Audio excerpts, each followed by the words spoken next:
الله یاد کړی فتوح د ژوند لار. زموږ د نن ورځې د خپرونې موضوع بیا هم له مرګه وروسته دویمه نړۍ. بسم الله الرحمن الرحیم. الحمد لله رب العالمين حمد الشاكرين، الصلاة والسلام على سيد الأنبياء والمرسلين سيدنا ونبينا وشفيعنا ومولانا محمد وعلى آله وأصحابه الطيبين الطاهرين. قدرمنو اوریدونکو د ژوند د لارې د خپرونې مینوالو، السلام علیکم ورحمة الله وبرکاته. ستاسو روغتیا او خوشحالي د پاک رب نه غواړم، په دې هیله چې د صحت او عافیت جامې پر تن ولرئ او خوشحالي مو په برخه وي. دا دی زه محمد یاسین فهیم د ژوند د لارې د خپرونې په وړاندې کولو کې ستاسو په خدمت کې یم. زموږ د نن ورځې د خپرونې موضوع بیا هم له مرګه وروسته دویمه نړۍ. قدرمنو اوریدونکو، په محشر کې له سختې ویرې او پریشانۍ سره بیا هم مؤمنان به په یو بل حال کې وي چې په دوی باندې به هیڅ غم نه وي او دوی سره به هیڅ ویره هم نه وي. عزتمن ملائک به ورسره مخ کیږي. همدغه عزتمن ملائک به د دوی ویره ختموي، زړونو ته به ډاډ ورکوي، لکه چې الله رب العزت په خپل کلام کې په سورة انبیا کې 103 آیت کې فرمایي: لا يحزنهم الفزع الأكبر وتتلقاهم الملائكة هذا يومكم الذي كنتم توعدون.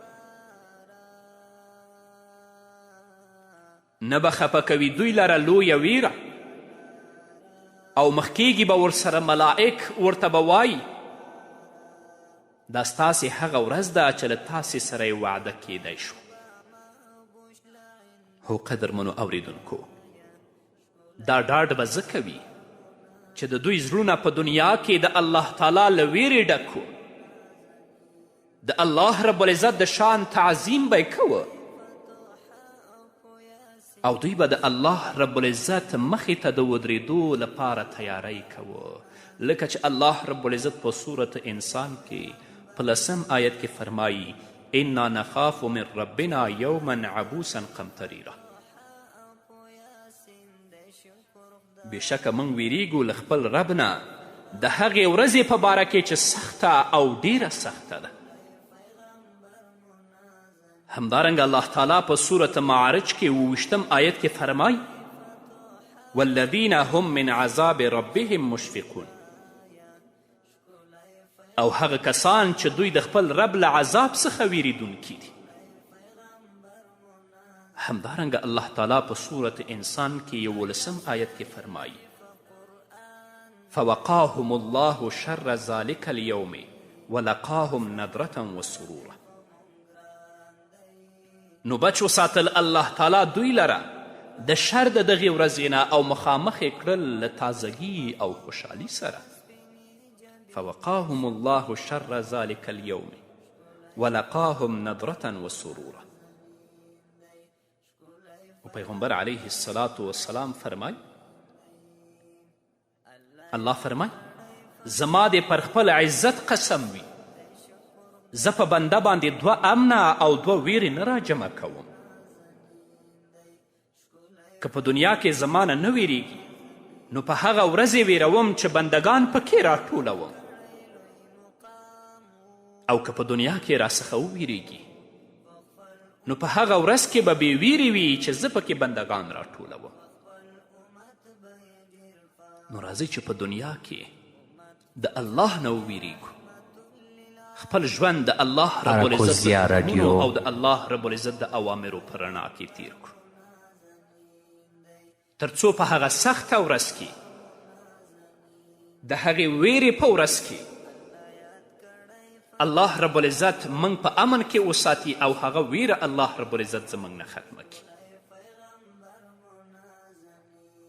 او که دلته په دنیا کې ژوند مو د الله رب العزت د اوامرو او د احکامو خلاف تیرول، په بدبختیو، بیحیاییو او په حرامو کې اخته وو، نو په هغې ورځ کې به د الله له طرفه په موږ باندې ډیره سخته ویره وي او دا سخته ورځ به الله رب العزت نور هم را باندې سخته کړي. نه قدرمنو اوریدونکو ورونو او خویندو، د محدود او لنډ ژوند دپاره خپل ابدي ژوند کله هم مه خرابوئ.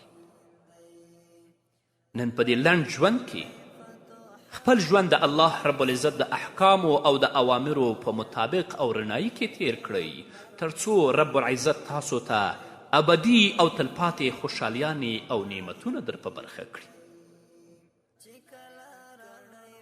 او که د دنیا په لنډ ژوند باندې دوکه شوئ، د دنیا ژوند ته مو ژوند وویلې، نو بیا به په هغه تلپاتې ژوند کې ستاسو لپاره نه نعمتونه وي، نه به ستاسو لپاره خوشحالیانې وي او نه به ستاسو لپاره بیا امن وي.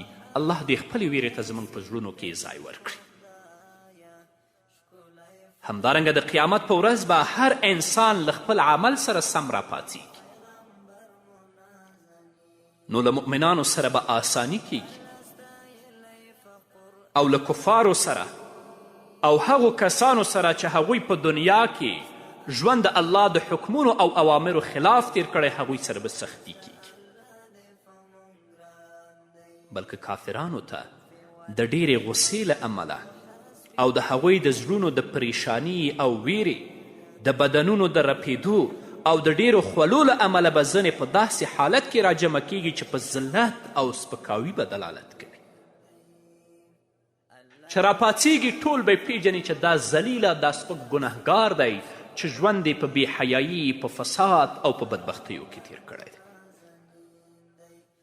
او ځینې کافران به داسې وي چې هغوی به په خپلو مخونو را روان وي، لکه چې الله رب العزت په سورة اسراء کې 99 آیت کې فرمایي موږ به راجمع کړو دوی د قیامت په ورځ ړانده، ګونګیان او کاڼه، د دوی د اوسېدو ځای به دوزخ وي، هر کله چې اور کم شي نو موږ به زیات کړو په بلولو سره. مأواهم جهنم کلما خبت زدناهم سعیرا. د بخاري او د مسلم حدیث دی. راوی د حدیث حضرت انس رضی الله تعالی عنه دی. هغه فرمای یو کس راغی نبی کریم صلی الله علیه وسلم ته ویلې ای د الله رسوله، کافران به د قیامت په ورځ په مخونو روان وي. نبی کریم صلی الله علیه وسلم ورته وفرمایل آیا هغه ذات چې په دنیا کې په پښو روان کړي دي پر دې قادر نه دی چې په قیامت کې په مخونو روان کړي؟ بلکل قادر دی. دنیا کې چې کفار په پښو روان کړي دي، نو رب العزت د حشر په ورځ په دې قادر دی چې دوی په مخونو روان کړي چې د لرې نه په دوی کې د سپکاوي او د ذلت نښې ښکاره کیږي. او الله رب العزت به دا کفار د سختې تندې په حال کې راجمع کړي، لکه چې رب العزت په سورة مریم کې 88 آیت کې فرمایي ونسوق المجرمین الی جهنم وردا. او موږ به راولو مجرمان خلک دوزخ ته تکي. او د شفاعت په حدیث کې چې امام بخاري او امام مسلم را نقل کړی، په هغه کې نبی کریم صلی الله علیه وسلم د کفارو په اړه فرمایي چې کومو کسانو د غیر الله بندگی کړې او له رب العزت سره شرک کړی دی، دغو کافرانو ته به وویل شي تاسې څه شی غواړئ؟ هغوی به ووایي چې ای زموږ ربه موږ تږي شوي یو، موږ ته اوبه راکړه. نو اشاره به ورته وکړی شي چې تاسو اوبو ته نه ځئ، نو دوی به دوزخ خواته بوتللی شي،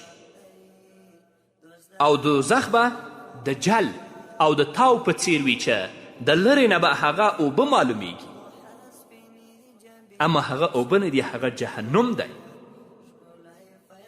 نو دوی به یو بل وهي نو په اور کې به وغورځېږي. یا الله ته په موږ باندې رحم وکړي او په دنیا کې د نیکو اعمالو توفیق راکړي. په تیرو خپرونو کې تاسو واورېدل چې د حشر په ورځ به الله ته ټول بربند ولاړ وي، بربند به حشر کیږي. خو لومړنی کس چې هغه ته جامې وراغوستل کیږي هغه ابراهیم علیه السلام دی. د بخاري او د مسلم حدیث دی. نبی کریم صلی الله علیه وسلم فرمای ای خلکو تاسې به الله تعالی ته په خیبله او بربند را جمع کیږئ. خبردار تر ټولو خلکو لومړی چې جامې ور اغوستل کیږي هغه ابراهیم علیه السلام دی. الله تعالی به مؤمنانو ته هم جامې واغوندي ځکه چې دوی هم پر الله تعالی عزتمند دي چې د نورو خلکو په څیر بربند پاتې شي. نو الله رب العزت به ورته عزتمنې جامې ور واغوندي او د هغوی د نیکو عملونو په تناسب به ورلره سورلۍ تیارې کړي چې هر یو به خپل د عزت او شرافت ځای ته وړي. او د قیامت په ورځ به تر ټولو لومړی الله رب العزت آدم علیه السلام راوبلي. د بخاري حدیث دی. پیغمبر علیه السلام فرمای تر ټولو لومړی به د قیامت په ورځ آدم علیه السلام راوبللی شي. نو اولاد به یو بل ته وګوري او به ویل شي دا ستاسې پلار آدم علیه السلام دی. آدم علیه السلام به وایي چې لبیک و سعدیک. الله تعالی به ورته ووایي په خپل اولاد کې د جهنم برخه بیله کړه. آدم علیه السلام به ورته وایي ای ربه څومره تې بیل کړه. الله تعالی به ورته ووایي له هرو زرو نه 999 د جهنم لپاره. صحابه کرامو وفرمایل ای د الله پیغمبره کله چې له زرو نه 999 د جهنم لپاره بیل کړي نو په موږ کې به څوک پاتې شي؟ رسول الله صلی الله علیه وسلم فرمایل په نورو امتونو کې زما امت به داسې وي لکه په یو تور غوایي کې چې سپین ویښته وي. د پیغمبر علیه السلام مقصد دا دی چې د نورو امتونو په نسبت تاسې ډیر کم یاست نو داسې حیثیت لري لکه په تور غوایي کې چې یو سپین ویښته وي. نو راځئ چې په دنیا کې هغو عملونو ته مخه کړو چې هغه سخته ورځ الله رب العزت په موږ او تاسې باندې آسانه کړي. نو د قیامت د ورځې د سختي له امله خلک د داسې کارونو کولو ته اړتیا لري چې ویره او سختي یې پرې کمه شي او د میزان په درنولو او جنت ته په داخلولو کې ورسره مرسته وکړي. د حشر په ورځ به ځینې هغه کسان چې الله تعالی به ورته په دغه سخته اوږده توده او د ویرې په ورځ کې د عرش په سوري کې ځای ورکړی وي. او دا کسان نبی کریم صلی الله علیه وسلم په خپلو احادیثو کې موږ ته په تفصیل سره بیان کړي.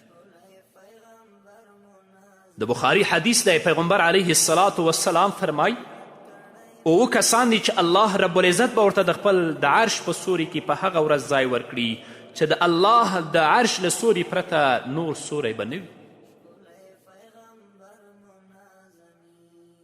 لومړنی کس انصاف کوونکی پاچا.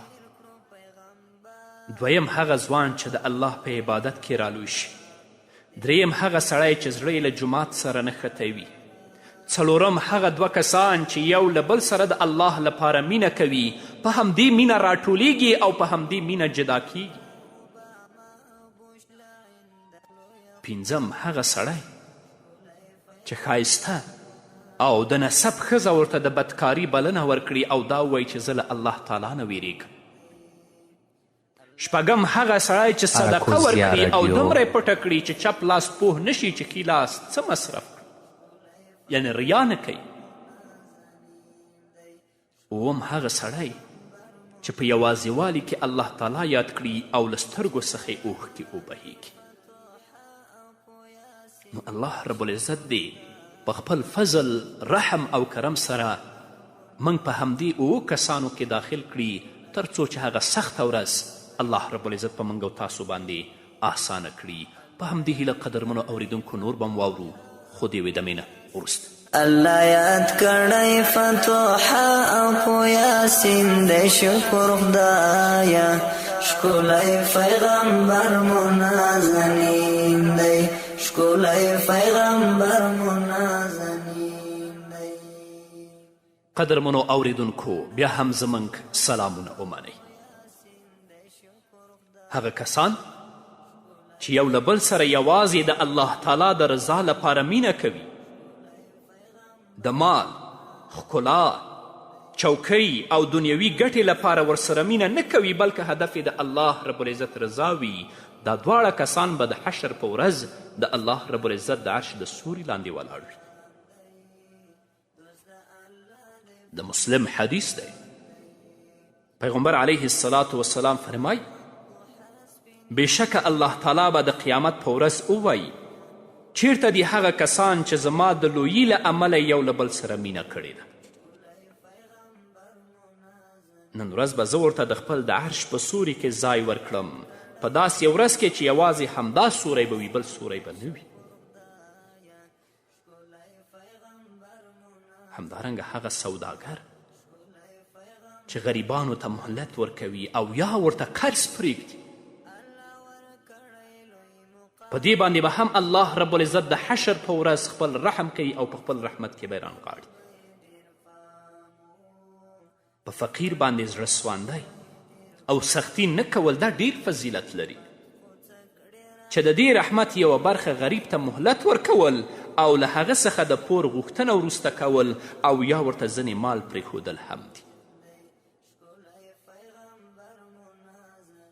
د مسلم حدیث دی، نبی کریم صلی الله علیه وسلم فرمایي چا چې غریب ته مهلت ورکړ او یا یې ورته څه برخه معاف کړه نو الله تعالی به ورته د خپل د عرش په سوري کې ځای ورکړي. همدارنګه د مسند احمد حدیث دی، نبی کریم صلی الله علیه وسلم فرمایي چا چې له پوروړي سره آسانی وکړه او یا یې ورته پور وبخښه نو د قیامت په ورځ به د عرش په سوري کې وي.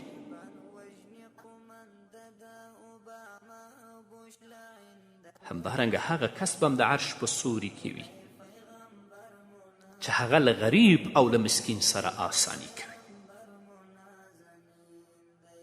د دې نه مراد هغه سوداګر دی، هغه تاجر دی چې کله ترې غریبان یو څه پور وغواړي نو سختی ورسره نه کوي بلکې نرمي ورسره کوي او له ځینې مال نه ورته بیا د غوښتلو پر مهال تیریږي هم چې دومره یې راکړه دومره یې ستا. ډېر داسې تاجران شته چې زه یې خپله له نږدې پیژنم چې الله رب العزت هغوی ته دنیا ورکړې خو دا دنیا د الله رب العزت په لاره کې مصرفي. مساجدو سره، د مساجدو په آبادی کې، د مدارسو سره، د علماو سره، د فقراو او د مساکینو سره تل د هغوی مرستې روانې دي. الله رب العزت دې د داسې تاجرانو په مال او په اولاد کې برکت واچوي. الله رب العزت دې کم مال چې ده ته الله ورکړی د هغه مال نه دې الله رب العزت د ده نه د دین خدمت واخلي. نبی کریم صلی الله علیه وسلم فرمایي نبی کریم صلی الله علیه وسلم چې کله د قیامت په ورځ د خلکو حال بیانوه نو ویې فرمایل الله تعالی به په خپلو بندګانو کې یو بنده راولي چې په دنیا کې الله رب العزت هغه ته ډیر مال ورکړی نو الله تعالی به ورته ووایي په دنیا کې دې څه کړي دي؟ هغه به ووایي ای زما ربه ما خو کوم داسې غټ عمل نه دی کړی خو دومره ده چې تا ما ته مال را کړی و او زما دا عادت و چې کله به ما له خلکو سره سودا کوله نو له مالدار سره به مې آسانی کوله او غریبانو ته به مې مهلت ورکوه. نو الله رب العزت به ورته وفرمایي زه د آسانی کولو له تا نه ډېر حقدار یم، نو زما د بنده له ګناهونو تیر شي. په دې به الله رب العزت وبخي او الله رب العزت به جنت ته واستوي. او په بل روایت کې راځي چې دا حدیث نسائی او ابن حبان را نقل کړی. پیغمبر علیه الصلاة والسلام فرمایي یو سړی چې هیڅ د نیکي کار یې نه و کړی خو له خلکو سره به یې د پور معامله کوله، او کله به چې ورته استازی ولیږه نو ورته ویل به یې چې څه ورسره و ترې اخلی، او که غریب و نو پور ورته پرېږده او ترې تیریږه. کیدای شي چې الله رب العزت زموږ له ګناهونو تیر شي.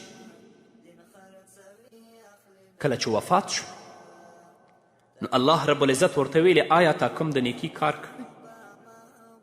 هغه به وایي نه، خو دومره ده چې زما یو غلام و او ما به چې کله خلکو ته پور ورک او بیرته به مې د غوښتنو لپاره دغه غلام ولیږه، نو دې غلام ته به ما ویل چې څومره یې وس و ترې وایخله، او که څوک غریب و نو دا خپل قرض ورته پرېږده او تیریږه. کیدای شي چې الله رب العزت زموږ له ګناهونو تیر شي. نبی کریم صلی الله علیه وسلم فرمایي چې الله رب العزت به ورته ووایي زه ستا له ګناهونو تیر شوم، یعنې ګناهونه مې درته وبخل. نو که ته وسداره الله مال او دولت درکړی، تا په خپل ژوند کې یو مسکین، یو فقیر او یو اړمن ته قرض ورکړی دی، ته هغه سره سختي مه کوه. داسې مه کوه چې شپه او ورځ دې د هغه د کور دروازې شاته سړی درولی چې د هر ځای کې ته ماته پیسې راکړه. ته ورسره آساني وکړه چې الله رب العزت د حشر په ورځ تا سره آساني وکړي. الله رب العزت دې د خپل د عرش د سوري لاندې ودروي. او که دې داسې وکړه چې ته د خپل قرض نه ورتیر شوي، پوهېدلې چې هغه د ادا کولو وس او توان نه لري، مسکین دی، فقیر دی او بیچاره دی، ته د خپلو پیسو نه ورتیر شه چې د حشر په ورځ الله رب العزت ستا د ګناهونه نه در تیر شي، یعنې ستا ګناهونه الله رب العزت تا ته در وبخي. همدارنګه هغه کس چې د خپلو ملګرو اړتیاوې پوره کوي، د حشر په ورځ به دا هم د الله رب العزت د عرش د سوري لاندې ولاړ. الله تعالی په مالداري او غریبي، قوت او کمزوري، د اړیکو په ډیروالي او کموالي کې خلک سره بیلابیل پیدا کړي دي. که پر چا الله تعالی د یو نعمت لورینه کړې وي نو په کار ده چې له هغه چا سره پرې مرسته وکړي چې ترې محروم وي، تر څو الله تعالی دغه کس ته د قیامت په ورځ د عرش په سوري کې ځای ورکړي. د مسلم حدیث دی، نبی کریم صلی الله علیه وسلم فرمایي چا چې له یو مسلمان څخه د دنیا له مصیبتونو څخه یو مصیبت لرې نو الله تعالی به ترې د قیامت د ورځې له غمونو څخه یو غم لرې کړي. که چا له یو غریب سره آسانی وکړه نو په دنیا او آخرت کې به ورسره الله تعالی آسانی وکړي. که چا پر یو مسلمان پرده واچوله نو الله تعالی به پرې په دنیا او آخرت کې پرده واچوي. او الله تعالی تر هغې د یو بنده په مدد کې وي چې بنده د خپل ورور په مدد کې وي. ته د خپل ورور مدد وکړه چې الله رب العزت ستا مدد وکړي. ته خپل ورور سره آسانی وکړه چې الله رب العزت تا سره آسانی وکړي. ته د خپل ورور په عیبونو باندې پرده واچوه چې الله رب العزت ستا په عیبونو باندې د حشر په ورځ کې پرده واچوي. او که دې تل لاسونه د خلکو عیبونو پسې را بډ وهلي وه او خوله دې خلاصه کړې وه نو په دې پوه شه چې الله رب العزت به دې هم په دنیا کې ذلیله کړي او الله رب العزت به دې هم په آخرت کې ذلیله کړي. او که دې تل په دنیا کې یو مسکین او فقیر او یو پوړولي سره سختی کوله په دې پوه شه چې الله رب العزت به په دنیا کې هم در سره سختی وکړي او په آخرت کې هم.